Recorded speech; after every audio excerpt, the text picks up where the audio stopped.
Snoring has always been looked at as a joke. You know, if someone's snoring really loud, like your dad or your grandpa in the other room, or even your mom, you know, you all just start laughing at how ridiculous they sound. But in all reality, snoring has never been taken seriously, but it definitely needs to be. It's no joke. It's actually been linked to heart disease and early death. Now, the actual physiologic mechanisms in which this heart disease occurs is multifactorial. So when you're snoring, you're creating a vibration, and your airway is only centimeters away from your carotid arteries.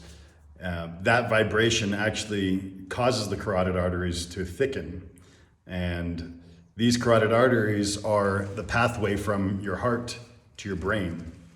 So you can imagine why this is a problem. It can lead to stroke and arteriosclerosis. So that is specifically how snoring more directly affects your cardiovascular system. Another way that snoring affects your overall health is it being very related to sleep apnea, where 40% of snorers actually suffer from sleep apnea.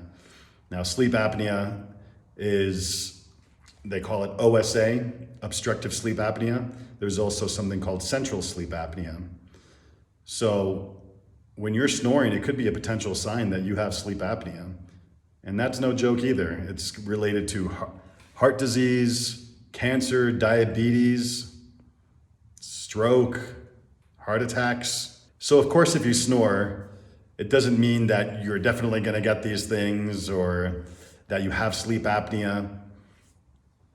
But if you have other symptoms associated with your snoring, then it's something you should definitely go get checked out. Now, remedies for this that you have direct control over would be to limit your alcohol consumption, because that will increase snoring and sleep apnea, and lose weight, because as you know, your airway's right here, and if you have excess weight, that's contributing to that blockage of the airway, and also in the back in your oropharynx area where you might have excess tissue, fat tissue back there.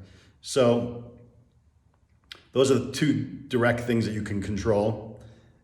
Outside of that, I'd recommend you go see a sleep doctor. And that ENTs, neurologists, pulmonologists, all can specialize in sleep. There are also sleep dentists that provide something called a mandibular advancement device, which brings your jaw forward and opens your airway. It's something you wear at night.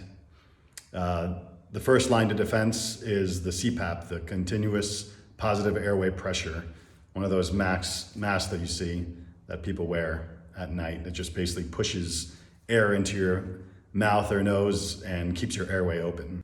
So these are definitely effective tools to help you with your snoring and your sleep apnea. So if you snore, or if someone has told you that you snore, and especially if you have other associated symptoms like feeling tired in the morning, falling asleep easily during the day, or if you have other comorbidities, like if you have high blood pressure, heart disease, diabetes, then definitely go get checked out, because snoring could just be making everything worse. If you feel like you learned something, if you want to continue learning about sleep, oral, and overall health, I'm going to continue sharing. So please like and subscribe, and we'll see you soon.